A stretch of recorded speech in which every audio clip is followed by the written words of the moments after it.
mangrove forest. Okay guys, in 200 meters away is the coffee shop. 600 meters away is the rest house or resting place or rest area.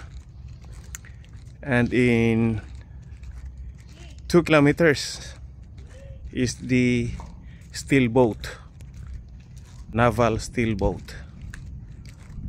So saan to mag-lead? Right or left? So left, that way, kasi ang right is under renovation. Medyo may na old na siya. So this way, 70 meters distance. May tower dito, be. Sa overlooking tayo, tower. Hali. Dito ang shop to row. So guys,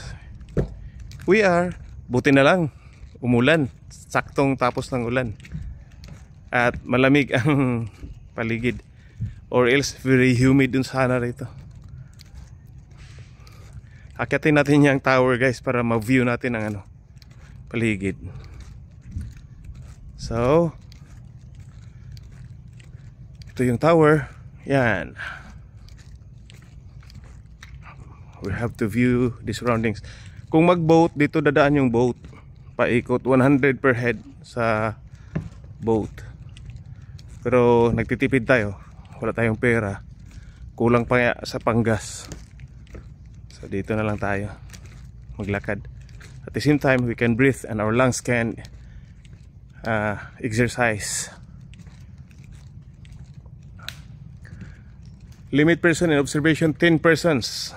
So only 10 people can go up.